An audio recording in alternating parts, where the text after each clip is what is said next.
तो चलिए शुरू करते हैं। So hello guys, this is Ankit Saini and you are watching the Mentors classes.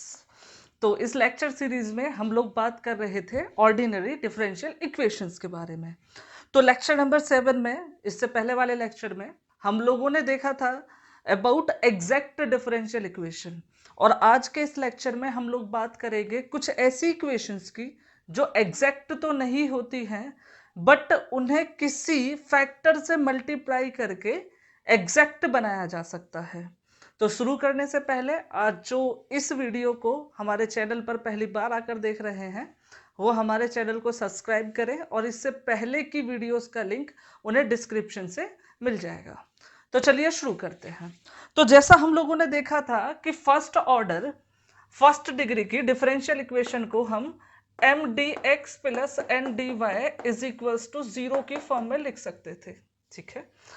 लेकिन हम लोग करते क्या है कि इस टाइप की डिफरेंशियल इक्वेशन को हमने बोला था कि अगर del M over del Y is equals to del N over del X हो तो इस तरीके की डिफरेंशियल इक्वेशन को हम क्या बोलते थे, एग्जैक्ट, ठीक है। तो अगर del M over del Y not equal to del N over del X हो तो उस केस में हम इसको क्या बोलते हैं, नॉन एग्जैक्ट, ठीक है। इसे 1 बोल दिया। तो अगर ये ऐसी कोई कंडीशन हो तो हम क्या बोलेंगे कि 1 जो है क्या है, नॉन एग्जैक्ट है, ठीक है। तो नॉन एग्जैक्ट डिफरेंशियल इक्वेशन का मतलब समझ आ गया कि ऐसी डिफरेंशियल इक्वेशन जो M D X plus N D Y equal to 0 की फॉर्म में हो और जिसके लिए del M over del Y not equal to del N over del X हो। तो इस तरीके की डिफरेंशियल इक्वेशन को हम बोलेंगे नॉन एग्जैक्ट डिफरेंशियल इक्वेशन, ठीक है। तो नॉन एग्जैक्ट डिफरेंशियल इक्वेशंस जो होती हैं उनमें से कुछ इस टाइप की होती हैं कि उनमें हम किसी फैक्टर से मल्टीप्लाई करके उसे एग्जैक्ट डिफरेंशियल इक्वेशन बना सकते हैं, ठीक है। और ये जो फैक्टर्स जिससे हम मल्टीप्लाई करते हैं इस केस में इन फैक्टर्स को हम लोग बोलते हैं इंटीग्रेटिंग फैक्टर्स। तो मतलब क्या हुआ कि sum of non exact differential equations can be transformed to exact forms after we multiply these equations by some suitable factor, ठीक है। और ये जो फैक्टर्स हैं इनको हम क्या बोलते हैं, दीज फैक्टर्स आर कॉल्ड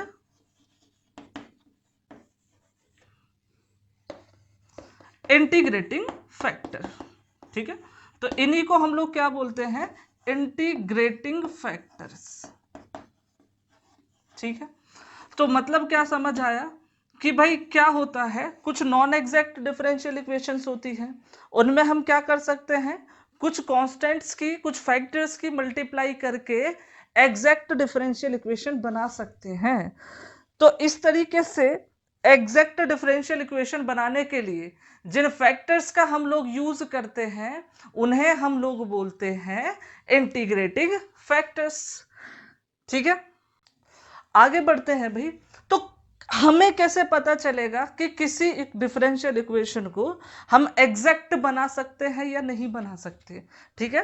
तो कुछ फॉर्म्स होती हैं जिनके हेल्प से, जिन्हें हम देखकर बता सकते हैं कि इन डिफरेंशियल इक्वेशन को हम एग्जैक्ट बना सकते हैं या नहीं बना सकते। कौन कौन सी फॉर्म्स हैं देख लेते हैं। So some forms of such equations are given below। तो कौन कौन सी फॉर्म्स हैं देख लेते हैं।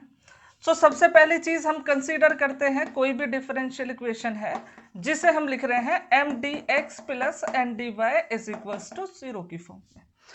तो सबसे पहली फॉर्म जो होती है क्या होती है कि m को हम कुछ ऐसा लिख सकें कि m function of X Y है और इसके साथ y है मल्टीप्लाई में, और n क्या है, n भी क्या है, फंक्शन ऑफ एक्स वाई है, और उसके साथ भी क्या है, x है। ठीक है, मतलब क्या कि इस डिफरेंशियल इक्वेशन में जो m और n है, तो m से तो हम y कॉमन ले सकते हैं और n से क्या ले सकते हैं, x कॉमन। तो इस टाइप की डिफरेंशियल इक्वेशन को हम एग्जैक्ट बना सकते हैं अगर mx minus N Y not equal to 0 हो। ठीक है, तो एक टाइप की डिफरेंशियल इक्वेशन हो गई ये। दूसरी क्या होती है कि m and x n are homogeneous. ठीक है, तो m और n क्या होने चाहिए, होमोजीनियस फंक्शंस होने चाहिए। Also mx plus N Y is not equal to 0। ठीक है, तो अगर कोई ऐसी इक्वेशन है जिसमें m और n क्या है, होमोजीनियस है, और mx प्लस एन वाई 0 नहीं है, तो उस केस में भी इस टाइप की डिफरेंशियल इक्वेशन को रिड्यूस करके एग्जैक्ट डिफरेंशियल इक्वेशन बना सकते हैं।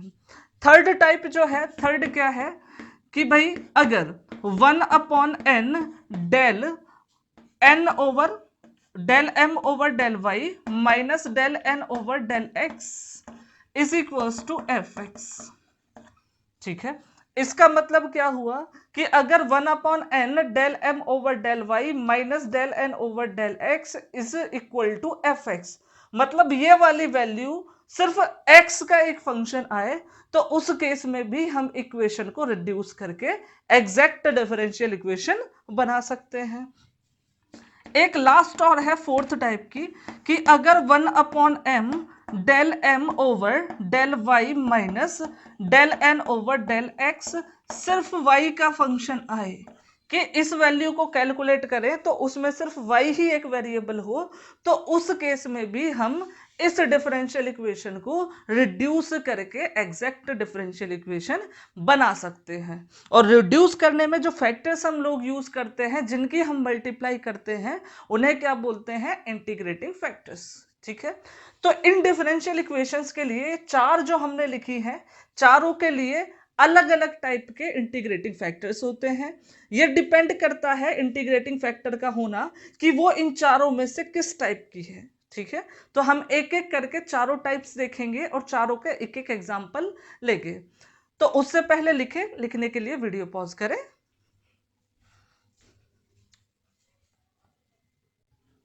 तो चलिए टाइप 1 की बात कर लेते हैं। तो टाइप 1 हम लोगों ने क्या देखा था कि if m is equals to function of x comma Y into Y and n is equals to function of x comma Y into X and mx minus N Y not equal to 0। मतलब differential equation में m और n जो है वो इस form के हैं कि भाई m से तो हम y कॉमन ले सकते हैं, n से x कॉमन ले सकते हैं, और mx minus N Y is not equal to 0। तो इस केस में जो डिफरेंशियल इक्वेशन होती है, तो उसे एग्जैक्ट बनाने के लिए जिस इंटीग्रेटिंग फैक्टर की हमें जरूरत पड़ती है, तो वो किस टाइप का होता है, तो इंटीग्रेटिंग फैक्टर इस टाइप में होता है 1 upon M X minus N Y. ठीक है, तो इस टाइप की डिफरेंशियल इक्वेशन में एग्जैक्ट बनाने के लिए इंटीग्रेटिंग फैक्टर जो है वो क्या है, 1 upon M X minus N Y. तो चलिए इस चीज को समझने के लिए एक एग्जांपल कंसीडर करते हैं। तो एग्जांपल नंबर 1 क्या है कि X Y square plus 2x square Y cube D X plus X square Y minus X cube Y square D Y is equal to 0। अच्छा, इसमें देखेंगे तो m की वैल्यू हम लोगों के पास क्या है भाई, X Y square plus 2x square Y cube. ठीक है, और n की वैल्यू हम लोगों के पास है X square Y minus X cube Y square. तो m को हम क्या कर सकते हैं कि इससे हम y कॉमन ले सकते हैं, तो आएगा X Y plus 2x square Y square, Y आ गया कॉमन। ठीक है, तो n से y कॉमन आना चाहिए था। बिल्कुल सेम अगर हम n को लिखें तो n से हम लोग x कॉमन ले सकते हैं, तो ये आएगा X Y minus x square Y square, और यहाँ आ जाएगा x। तो m और x दोनों के दोनों इस फॉर्म के हैं कि m से तो हम y कॉमन ले सकते हैं और n से x कॉमन ले सकते हैं। इसके बाद थर्ड कंडीशन थी कि M X minus N Y non zero होना चाहिए, तो हम एक्स माइनस एन वाई की बात कर लेते हैं। तो भाई इसमें x से मल्टीप्लाई कर देंगे तो ये हो जाएगा कुछ ऐसा एक्स वाई, माइनस इसमें y से मल्टीप्लाई करेंगे तो ये हो जाएगा भाई यहाँ पर X Y minus x square Y square तो है ही, एक्स वाई और हो जाएगा। अब इस पूरे से हम लोग ले लेते हैं एक्स वाई को कॉमन, एक्स वाई और एक्स वाई कॉमन, तो यहां बचेगा X Y plus 2x square Y square minus X Y और ये हो जाएगा plus X square Y square. ठीक है, तो हम लोग क्या देख रहे हैं, ये दोनों तो कैंसिल हो जाएंगे तो बचेगा 3x स्क्वायर वाई स्क्वायर और इससे मल्टीप्लाई कर देंगे तो 3x क्यूब वाई क्यूब, तो ये हो गया M X minus N Y. तो ये जीरो भी नहीं है, इसका मतलब इसकी तीनों कंडीशन तो सेटिस्फाई हो गई। उसके बाद इंटीग्रेटिंग की फैक्टर की बात करें तो इंटीग्रेटिंग फैक्टर इस केस में कितना होना चाहिए, तो ये होना चाहिए 1/mx माइनस एन वाई। ठीक है, तो 1/mx माइनस एन वाई हो गया। तो इसका मतलब क्या है, तो हम लोगों ने क्या देखा था डेफिनेशन में कि अगर इंटीग्रेटिंग फैक्टर की डिफरेंशियल इक्वेशन में मल्टीप्लाई कर दें तो वो डिफरेंशियल इक्वेशन बन जाती है एग्जैक्ट। तो हम इसे एग्जैक्ट बना लेते हैं, क्या करते हैं कि भाई आई एफ की मल्टीप्लाई कर दी डिफरेंशियल इक्वेशन में। ठीक है, तो क्या बनेगा देखते हैं, तो इंटीग्रेटिंग फैक्टर हमारा आया, यहां पर देखेंगे तो इसकी वैल्यू आई 3x क्यूब वाई क्यूब, इसको यहां पर सब्स्टिट्यूट कर देते हैं तो ये हो जाएगा भाई 1/3x cube y cube into में। ठीक है, डिफरेंशियल इक्वेशन को लिखा पूरी को तो ये आएगा X Y square plus 2x square Y cube फिर dx plus X square Y minus X cube Y square dy is equals to 0। ठीक है, अब क्या करते हैं, इसके अंदर मल्टीप्लाई करेंगे, जैसे ही अंदर मल्टीप्लाई करेंगे देखें क्या होगा, इस 3 को तो ले जाते हैं 0 में, इसकी इसमें मल्टीप्लाई करेंगे तो बचेगा भाई 1/x स्क्वायर वाई। ठीक है, इसकी इसके साथ मल्टीप्लाई करेंगे तो ये बचेगा एक्स स्क्वायर कैंसिल हो जाएगा, वाई क्यूब कैंसिल हो जाएगा तो 2/x और यहां बचेगा dx प्लस। ठीक है, अगर इसकी मल्टीप्लाई इसमें करेंगे तो ये आ जाएगा 1/x वाई स्क्वायर। ठीक है, और अगर इसके अंदर मल्टीप्लाई करेंगे तो एक्स क्यूब तो कैंसिल, 1/y बचेगा और यहां हो जाएगा dy इज इक्वल्स टू 0। तो ये इक्वेशन ट्रांसफॉर्म होके कुछ इस तरीके से दिखेगी। ठीक है, उसके बाद क्या होगा कि भाई ये डिफरेंशियल इक्वेशन तो क्या है एग्जैक्ट होगी, क्योंकि हमने क्या किया इंटीग्रेटिंग फैक्टर से मल्टीप्लाई कर दी, तो इंटीग्रेटिंग फैक्टर से मल्टीप्लाई करने के बाद जो डिफरेंशियल इक्वेशन बनती है उसे हम क्या बोलते हैं एग्जैक्ट। फिर भी अगर हम लोग चेक करना चाहें तो चेक भी कर सकते हैं, तो इसको हम लिख लेंगे एम डैश, ये हो जाएगा x square Y minus plus 2/x और इसको बोल देते हैं एन डैश, तो ये हो जाएगा 1/x Y square minus 1/y। Check करने के लिए डिफरेंशिएट कर लेते हैं, देखो भाई अगर इसको मैं डिफरेंशिएट करूं, यहां डिफरेंशिएट कर लेते हैं, इसको डिफरेंशिएट करूं तो ये हो जाएगा डेल एम डैश। ठीक है, ओवर डेल वाई, वाई के रेस्पेक्ट में इसे डिफरेंशिएट करेंगे तो ये वाला तो हो जाएगा minus 1/x square Y square और इसका y के रेस्पेक्ट में डिफरेंशिएशन हो जाएगा 0।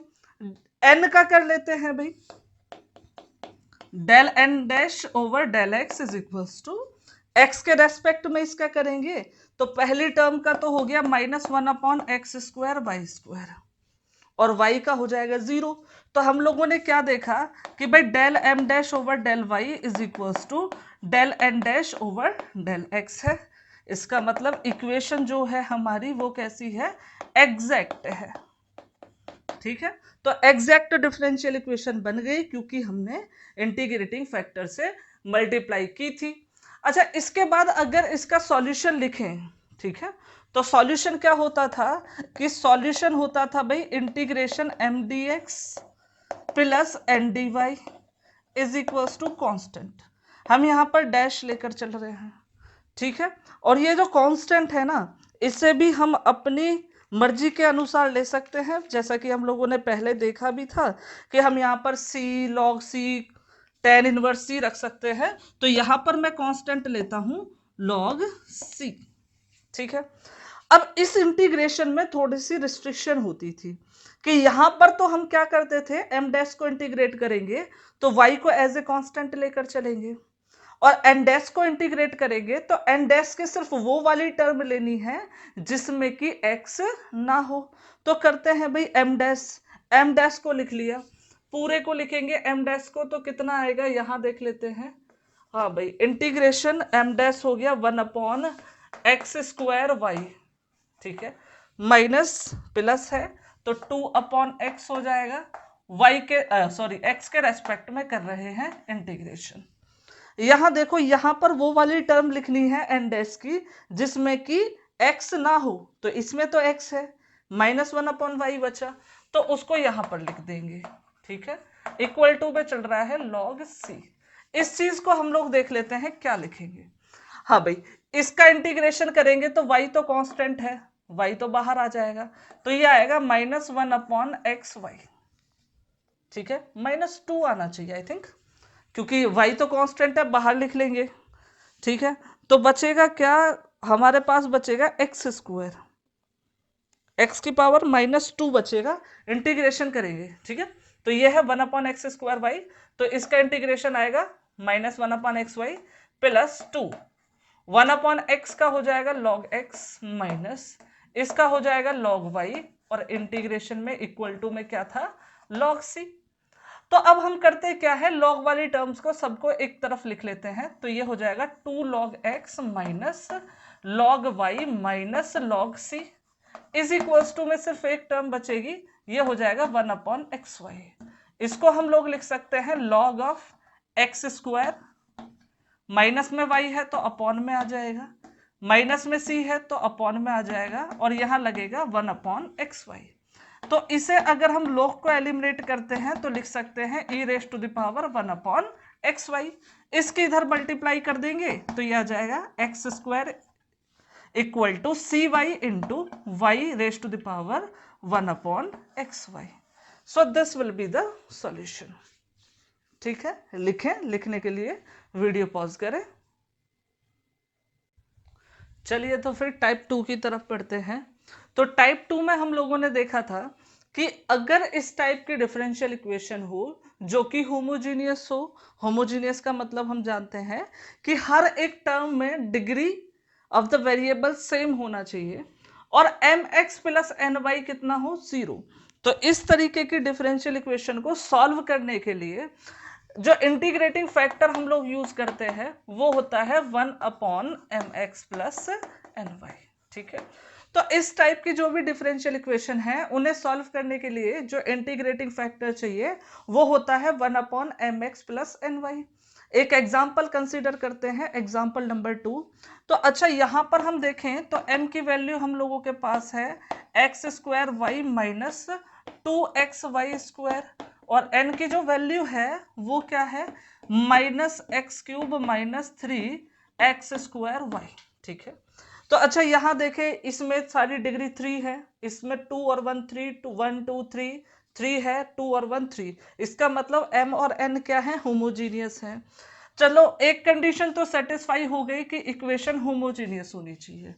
दूसरी कंडीशन क्या है कि mx प्लस ny क्या होना चाहिए, नॉन जीरो।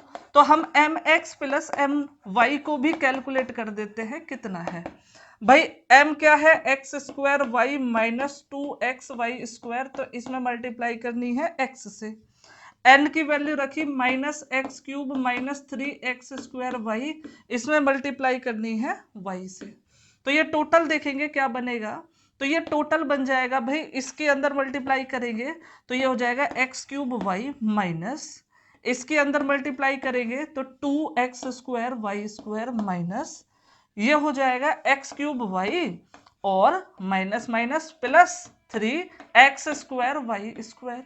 तो ये दोनों तो कैंसिल हो जाएंगे, इससे इसे माइनस कर देंगे तो ये आएगा x² तो इसका मतलब ये तो नॉन जीरो है, क्योंकि नॉन जीरो होना चाहिए। तो इसका मतलब इस केस में इंटीग्रेटिंग फैक्टर जो आएगा वो होना चाहिए 1/mx plus N Y. 1/mx plus N Y का मतलब 1/x² प्लस वाई स्क्वायर। अच्छा, इस इंटीग्रेटिंग फैक्टर की अगर हम इक्वेशन में मल्टीप्लाई कर दें तो वो बन जाती है एग्जैक्ट। तो हम क्या करते हैं, इसकी मल्टीप्लाई कर देते हैं, इंटीग्रेटिंग फैक्टर हो गया, उसकी डिफरेंशियल इक्वेशन में कर देते हैं मल्टीप्लाई।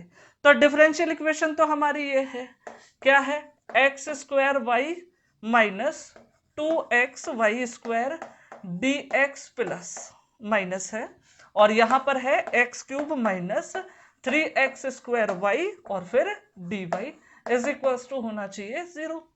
अब हम इसके अंदर मल्टीप्लाई करेंगे, जैसे ही मल्टीप्लाई करेंगे तो क्या मिलेगा देखते हैं भाई। ये तो हो जाएगा क्या, 1/y माइनस ये बचेगा 2/x, ये हो जाएगा dx माइनस ये वाला बचेगा, इससे मल्टीप्लाई करेंगे तो x/y² माइनस ये वाला बन जाएगा हमारे पास 3/y dy is equal to 0।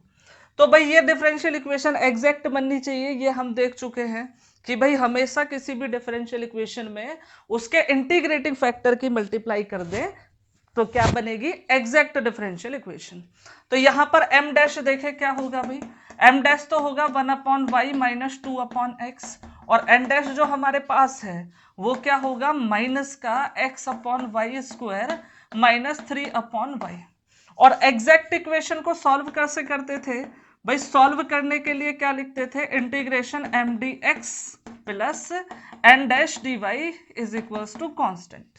ठीक है, लेकिन इंटीग्रेशन करते टाइम m डैश को तो पूरा लिखते थे 1/y माइनस 2/x dx, लेकिन n डैश की सिर्फ वही टर्म लिखते थे जिसमें कि x ना हो। तो इसमें तो x है तो इसे तो लिख नहीं सकते n डैश में, तो ये वाला बचा, अंदर मल्टीप्लाई करेंगे तो 3/y dy is equal to c। ठीक है, और इस इंटीग्रेशन में हम लोग y को लेकर चलते थे कांस्टेंट, तो y कांस्टेंट है बाहर, dx बचेगा, 2 कांस्टेंट है बाहर 1/dx, 3 कांस्टेंट है बाहर 1/y dy is equal to c।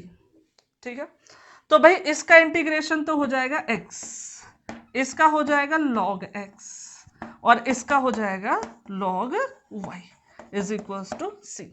तो इस तरीके से इस टाइप की डिफरेंशियल इक्वेशन को हम लोग सॉल्व करते हैं। लिखें, लिखने के लिए वीडियो पॉज करें, फिर आगे देखते हैं टाइप 3। चलिए तो भाई टाइप 3 देखते हैं। तो टाइप 3 क्या है, if 1/n del m over del y minus del n over del x equal to fx that is function of x only. तो अगर किसी differential equation m dx plus n dy is equal to 0 के लिए 1/n del m over del y माइनस del n over del x function of x only आए, सिर्फ x का function आए, तो उस केस में भी हम डिफरेंशियल इक्वेशन को रिड्यूस करके एग्जैक्ट बना सकते हैं। और एग्जैक्ट बनाने के लिए जिस इंटीग्रेटिंग फैक्टर की जरूरत हमें पड़ती है, इस बार उसकी वैल्यू होती है कि भाई इंटीग्रेटिंग फैक्टर देखें इस केस का, तो इंटीग्रेटिंग फैक्टर होता है e⁻⁴ fx dx। ठीक है, तो जो भी यहां पर फंक्शन आता है उसी का इंटीग्रेशन एक्सपोनेंशियल पावर में करें तो वहां से जो वैल्यू आएगी उसी को हम क्या बोलेंगे, इंटीग्रेटिंग फैक्टर। चलो भाई ये डिफरेंशियल इक्वेशन है, इसे सॉल्व करते हैं। तो सॉल्यूशन यहां पर देख लेते हैं भाई m की वैल्यू, तो m की वैल्यू कितनी है, y plus 1/3y³ plus half x²। ठीक है, अगर n की वैल्यू चेक करें तो n की वैल्यू है 1/4 और फिर है x प्लस xy²। अच्छा, पहले चेक करके देखते हैं कि ये एग्जैक्ट है कि नॉन एग्जैक्ट है। तो हम del m over del y कर लेते हैं, जैसे ही इसका y के रेस्पेक्ट में इंटीग्रेशन करेंगे तो ये तो हो जाएगा 1, इसका हो जाएगा 3 आगे आ जाएगा, 3 से 3 कैंसिल तो बचेगा y²। ठीक है, del n over del x करेंगे, x के रेस्पेक्ट में इसको डिफरेंशिएट करें तो भाई इसका तो हो जाएगा 1। ठीक है, तो 1/4 बाहर 1, और ये वाली वैल्यू कितनी आएगी, प्लस की y²। तो जैसा कि दिख ही रहा है कि del M over del Y जो है वो del N over del X के इक्वल नहीं है। इसका मतलब क्या है, जो भी इक्वेशन हमारे पास है वो कैसी है, नॉन एग्जैक्ट है। ठीक है, अच्छा नॉन एग्जैक्ट है तो इसका मतलब कोशिश करेंगे ये एग्जैक्ट बन जाए। तो एग्जैक्ट बनाने के केस में देखते हैं भाई, अब देखते हैं del M over del Y minus del N over del X into 1/n कितना आता है। तो 1/n into del M over del Y minus del N over del X. तो भाई 1/n की वैल्यू रखते हैं तो ये हो जाएगा 1/n। n कितना है हम लोगों के पास, n की वैल्यू थी ये रखी 1/4, 1/4 हो जाएगा और यहां पर आएगा भाई x plus x Y square, x plus x Y square. ठीक है, n2 में या del m over del y, तो del m over del y की वैल्यू है 1 प्लस वाई स्क्वायर, इसको हम लिख देंगे 1 प्लस वाई स्क्वायर माइनस, अगर del n over del x की बात करें तो उसकी वैल्यू है 1/4 इंटू में 1 प्लस वाई स्क्वायर। तो हम इसको क्या कर सकते हैं भाई, 4 तो चला जाएगा ऊपर, यहां से आ जाएगा x कॉमन, तो बचेगा 1 प्लस वाई स्क्वायर। और अगर इसको सिंप्लीफाई करेंगे तो ये हमारा बचेगा 3/4 और 1 प्लस वाई स्क्वायर। तो 1 प्लस वाई स्क्वायर कैंसिल, 4 से 4 कैंसिल हो जाएगा, तो जो बचेगा वो क्या है 3/x। तो ये आ गया 3/x। तो 1/n, तो ये आया हमारे पास del m over del y minus del n over del x के साथ इनटू में है 1/n, और ये क्या आया, फंक्शन ऑफ x ओनली। ठीक है, और हमें भी क्या चाहिए था, फंक्शन ऑफ x ओनली। इसका मतलब ये जो टाइप हमने 3 लिखा है उस टाइप की डिफरेंशियल इक्वेशन है। तो इसे सॉल्व करने के लिए हमें जो इंटीग्रेटिंग फैक्टर चाहिए, तो वो इंटीग्रेटिंग फैक्टर क्या होगा हमारे पास, तो इंटीग्रेटिंग फैक्टर इस बार होना चाहिए e raise to the power integration fx dx। तो हमें e की पावर fx dx इंटीग्रेशन में ये कैलकुलेट करना है, कैलकुलेट करते हैं भाई। तो ये हो जाएगा e raise to the power integration fx की वैल्यू देखेंगे तो 3/x है, तो 3/x dx, तो ये आ जाएगा e की पावर 3 log x, जिसे कि हम लोग लिख सकते हैं e की power log x cube, that is x cube. तो हमारे पास जो इंटीग्रेटिंग फैक्टर आया, तो वो इंटीग्रेटिंग फैक्टर क्या आया, x क्यूब। तो अगर मैं इसका सॉल्यूशन लिखूं तो सॉल्यूशन लिखने के लिए मुझे इंटीग्रेटिंग फैक्टर से मल्टीप्लाई करना पड़ेगा। देन हम क्या करते हैं, इंटीग्रेटिंग फैक्टर से मल्टीप्लाई कर देते हैं डिफरेंशियल इक्वेशन में। ठीक है, देखें क्या होगा। तो इंटीग्रेटिंग फैक्टर तो है हमारा x क्यूब, और डिफरेंशियल इक्वेशन कितनी है भाई, y प्लस 1/3 वाई क्यूब, इसे लिख देते हैं y plus 1/3 y cube plus half x square, ठीक है, dx प्लस, इसमें मल्टीप्लाई करेंगे तो ये हो जाएगा 1/4 x की पावर 4 प्लस x की power 4 y square dy is equals to 0। ठीक है, तो ये एक एग्जैक्ट डिफरेंशियल इक्वेशन बनेगी इस टाइम।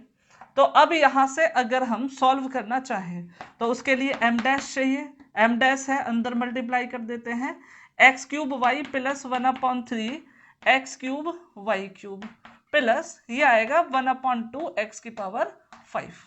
ठीक है, एन डैश की बात करें तो एन डैश हो जाएगा 1/4 एक्स की पावर 4 प्लस एक्स की पावर 4 वाई स्क्वायर। ठीक है, तो सॉल्यूशन जो हम लोग लिखते थे, सॉल्यूशन किस तरीके से लिखते थे भाई, इंटीग्रेशन ऑफ m डैश फिर integration of n dash is equals to some constant c।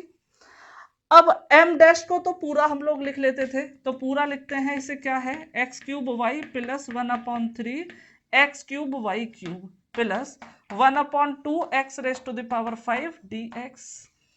और एन डैश से सिर्फ वो वाली टर्म्स हम लोग लेते थे जिसमें x ना हो, तो इसमें एन डैश में 2 ही टर्म है और दोनों में x है, तो यहां से हम कुछ नहीं लेंगे, तो आगे बचा इक्वल टू c।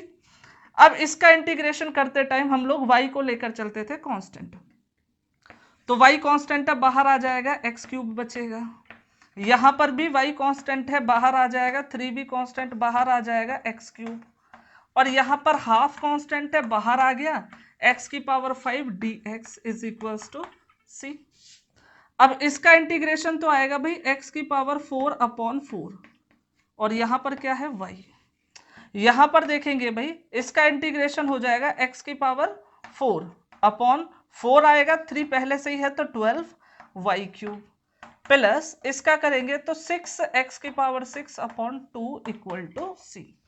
हम क्या करते हैं, पूरी इक्वेशन में 12 से कर देते हैं मल्टीप्लाई, तो ये बचेगा x की पावर 4y प्लस 12 से मल्टीप्लाई कर रहे हैं तो 3 आ जाएगा, ये आएगा x4y क्यूब प्लस 12 से मल्टीप्लाई करेंगे तो कितना आएगा भाई 36 x की power 6 is equals to 12c। तो इस तरीके से इस टाइप की प्रॉब्लम्स को हम सॉल्व कर सकते हैं। लिखें, लिखने के लिए वीडियो पॉज करें। तो चलिए भाई टाइप नंबर 4 देखते हैं कि भाई इस बार हम लोग ऐसी डिफरेंशियल इक्वेशन कंसीडर करेंगे जिसके लिए 1 upon m del m over del y minus del n over del x is equals to g y, मतलब फंक्शन ऑफ y हो सिर्फ। तो अगर किसी डिफरेंशियल इक्वेशन के लिए ये वाली कंडीशन सेटिस्फाई है तो उस केस में जो इंटीग्रेटिंग फैक्टर हम लोग यूज करते हैं तो उस इंटीग्रेटिंग फैक्टर की वैल्यू होती है e raise to the power minus में जी वाई डी वाई।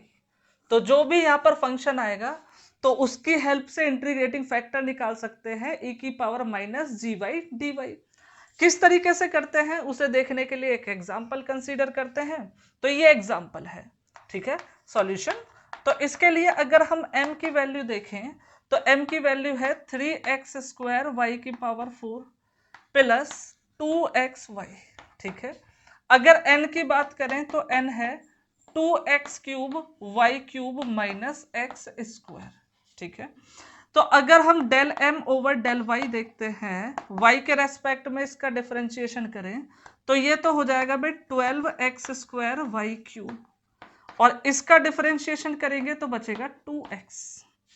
इसकी बात करें तो del n over del x क्या होगा, तो ये आएगा भाई 6 और ये बन जाएगा x square Y cube minus 2x, ठीक है। तो देख रहे हैं कि ये दोनों वैल्यू इक्वल नहीं है, इसका मतलब del m over del y जो है वो del n over del x के इक्वल नहीं है। इसका मतलब इक्वेशन जो है वो कैसी हो जाएगी, नॉन एग्जैक्ट। तो भाई नॉन एग्जैक्ट डिफरेंशियल इक्वेशन बन गई।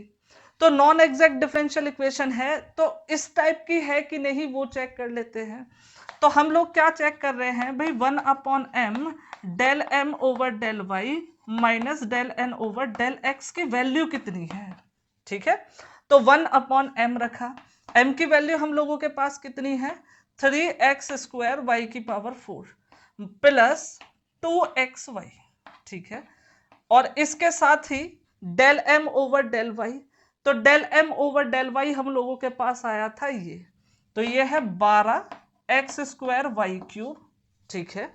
उसके बाद प्लस 2x माइनस फिर क्या है del n over del x, del n over del x ये है तो ये आ जाएगा 6x square Y square plus 2x। तो इसे टोटल सिंप्लीफाई करेंगे तो क्या होगा, तो भाई इसको तो हम लोग क्या लिख सकते हैं 3x स्क्वायर वाई की पावर 4 प्लस 2xy, ठीक है। और ये बचेगा, इससे माइनस कर देंगे तो 6x स्क्वायर वाई क्यूब, ठीक है, यहां पर भी क्यूब है, वाई क्यूब प्लस इन दोनों को ऐड कर देंगे तो ये हो जाएगा 4x। अब करते क्या है, यहां से तो हम लोग लेते हैं y को कॉमन, तो बचेगा 3x square Y cube plus 2x, और यहां से ले लेते हैं 2 को कॉमन, तो ये बचेगा 3y square x sorry y cube x square plus 2x, ठीक है। तो इससे ये पूरा कैंसिल हो जाएगा, ये 3 है, ठीक। तो क्या बचेगा 2 अपॉन वाई, ठीक है। तो वैल्यू जो आई हमारे पास, इस चीज की वैल्यू आई 2 अपॉन वाई, और इसी को हम लोग क्या बोलेंगे जी वाई। तो फंक्शन ऑफ वाई ओनली आया, ठीक है, जी वाई। तो इंटीग्रेटिंग फैक्टर जो है तो इंटीग्रेटिंग फैक्टर कितना होगा भाई? इंटीग्रेटिंग फैक्टर होना चाहिए e raise to the power minus integration of gy dy। तो e raise to the power minus gy dy, तो ये हो जाएगा e raise to the power minus gy की अगर हम वैल्यू देखें तो gy की वैल्यू कितनी आई थी? 2/y, यहां पर रख देंगे 2/y dy, ठीक है। तो ये हो जाएगा e की power minus 2 log x, sorry it should B log y, ठीक है। तो ये इंटीग्रेटिंग फैक्टर हो गया। तो इसे हम लोग आगे भी सिंप्लीफाई कर सकते हैं। किस तरीके से बनेगा देखेंगे। तो IF हमारे पास बन जाएगा e की पावर log y की पावर -2 मतलब 1/y², ठीक है। उसके बाद हम क्या कर सकते हैं, सॉल्यूशन को लिखेंगे। तो बिफोर सॉल्यूशन, फॉर सॉल्यूशन हम लोग क्या करेंगे कि IF की डिफरेंशियल इक्वेशन में कर देंगे मल्टीप्लाई, ठीक है। तो 1/y² से मल्टीप्लाई करते हैं। डिफरेंशियल इक्वेशन क्या थी भाई हमारी? ये वाली डिफरेंशियल इक्वेशन थी, इसको लिख देते हैं। तो ये बन जाएगा 3x² y raise to the power 4 plus 2xy फिर dy, sorry it should be dx, I think it should be dx, ठीक है। उसके बाद ये वैल्यू थी, इसमें भी 1/y² से मल्टीप्लाई कर देंगे। तो ये हो जाएगा 2x³ y³ minus x² dy is equals to 0। Further simplify करें तो ये वाला कितना आएगा भाई? ये बन जाएगा 3x² y², ये वाला बनेगा 2x/y dx, और ये हमारे पास हो जाएगा 2x³ y, है ना। और ये बचेगा x² y और फिर dy इज इक्वल्स टू 0। तो यहां पर m डैश की जो वैल्यू आएगी वो आएगी 3x² y² प्लस 2x/y, ठीक है। n डैश की जो वैल्यू आएगी वो आएगी 2x³ y minus x² y, ठीक है। देन सॉल्यूशन जो होगा, इसका सॉल्यूशन हम लोग किस तरीके से लिखते थे? तो सॉल्यूशन होता था इंटीग्रेशन ऑफ m डैश और फिर integration of n dash is equals to constant. भाई m डैश को तो हम लोग पूरा लिखते थे, तो क्या है 3x² y², ठीक है, प्लस 2x/y dx, और n डैश से सिर्फ वो वाली टर्म्स लिखते थे जिनमें x ना हो। तो इसमें दो टर्म्स है और दोनों में x है, तो यहां पर आएगा 0 और इक्वल टू c। इसका इंटीग्रेशन करेंगे भाई, y को तो कांस्टेंट ट्रीट करते थे, यहाँ y बाहर आ जाएगा 3x² का हो जाएगा x³, ठीक है। यहां पर y बाहर हो जाएगा, इसका हो जाएगा x², और ये वाला तो 0 इक्वल टू कितना हो गया c। तो ये हो गया सॉल्यूशन। तो भाई करें क्या? लिखें पहले, तो लिखने के बाद देखेंगे आगे। तो वीडियो पॉज करें और लिखें। तो चलिए बढ़ते हैं आगे। तो अभी तक यहां पर हम लोगों ने बात की थी about the differential equation of first degree and first order. तो इस लेक्चर नंबर 8 के साथ ये टॉपिक हो जाता है फिनिश। तो इस चैप्टर में हम लोगों ने फर्स्ट ऑर्डर फर्स्ट डिग्री की डिफरेंशियल इक्वेशन को सॉल्व करने के बहुत सारे तरीके देखे। तो भाई, और क्योंकि कैटेगरी के हिसाब से होता था, तो हमें पता कैसे चलेगा और किस तरीके से हम सॉल्व करेंगे डिफरेंशियल इक्वेशन को, इनमें से किसी मेथड का यूज करके। तो उसके लिए हम एक सिस्टमेटिक वे यूज करेंगे। क्या वे है देखते हैं। तो भाई, अगर कोई भी डिफरेंशियल इक्वेशन हमें दी रखी होगी, ठीक है, तो हम उसे कुछ स्टैंडर्ड तरीके से सॉल्व करने की कोशिश करेंगे। किस तरीके से करेंगे देखें भाई। सबसे पहले हम लोग क्या करेंगे, चेक करेंगे कि वो सेपरेबल है कि नहीं है। अगर सेपरेबल हुई तो डन, अगर सेपरेबल ना हुई तो हम दूसरे स्टेप पर जाएंगे, ठीक है। दूसरे स्टेप में क्या करेंगे, हम चेक करेंगे कि वो होमोजीनियस है कि नहीं, ठीक है। अगर होमोजीनियस हो गई तो बहुत बढ़िया, वहीं पर होमोजीनियस वाले तरीके से कर देंगे। तो अगर होमोजीनियस ना हुई तो हम जाएंगे तीसरे तरीके पर, जो होता था लीनियर, ठीक है। तो हम चेक करेंगे लीनियर है कि नहीं है, ठीक है। अगर लीनियर हुई तो लीनियर के तरीके से सॉल्व कर देंगे। अगर लीनियर ना हुई तो हम चेक करेंगे रिड्यूसिबल टू लीनियर है कि नहीं, ठीक है, रिड्यूसिबल टू लीनियर है कि नहीं। अगर रिड्यूसिबल टू लीनियर हुई तो उस तरीके से कर देंगे, अदरवाइज हम चेक करेंगे कि ये डिफरेंशियल इक्वेशन एग्जैक्ट है कि नहीं है। ठीक है, एग्जैक्ट है कि नहीं। अगर एग्जैक्ट है तो एग्जैक्ट वाले तरीके से करेंगे, अगर एग्जैक्ट नहीं है तो हम क्या करेंगे, इंटीग्रेटिंग फैक्टर देखने की कोशिश करेंगे। इंटीग्रेटिंग फैक्टर में भी टाइप 1 से स्टार्ट करेंगे, टाइप 1 चेक करेंगे कि टाइप 1 है कि नहीं। अगर टाइप 1 है तो बहुत बढ़िया, उसी से सॉल्व कर देंगे, वरना चेक करेंगे टाइप 2 है कि नहीं। ठीक, अगर टाइप 2 है तो टाइप 2 से कर देंगे, अदरवाइज चेक करेंगे टाइप 3 है कि नहीं। अगर टाइप 3 है तो टाइप 3 से कर देंगे, नहीं तो टाइप 4 से करेंगे। ठीक है, तो ये कुछ सिस्टमेटिक तरीका है कि भाई डिफरेंशियल इक्वेशन सॉल्व करते टाइम क्या स्टेप फॉलो करेंगे। सबसे पहले देखेंगे कि वो सेपरेबल है कि नहीं, अगर सेपरेबल है तो सेपरेबल के तरीके से सॉल्व, वरना होमोजीनियस चेक करेंगे। अगर होमोजीनियस है तो होमोजीनियस के तरीके से करेंगे सॉल्व, अदरवाइज लीनियरिटी चेक करेंगे। लीनियर है तो लीनियर के तरीके से सॉल्व कर देंगे, नहीं तो फिर रिड्यूसिबल टू लीनियर पढ़ेंगे। रिड्यूसिबल टू लीनियर की फॉर्म में है तो उसी से सॉल्व करेंगे, नहीं तो फिर एग्जैक्टनेस चेक करेंगे, और इसी तरीके से आगे बढ़ते जाएंगे। तो यहीं पर खत्म होता है हमारा ये चैप्टर, प्यारा सा chapter, linear differential equation of first degree and first order. यहीं पर समाप्त करते हैं, नेक्स्ट वीडियो में मिलेंगे नए चैप्टर के साथ, तब तक के लिए धन्यवाद।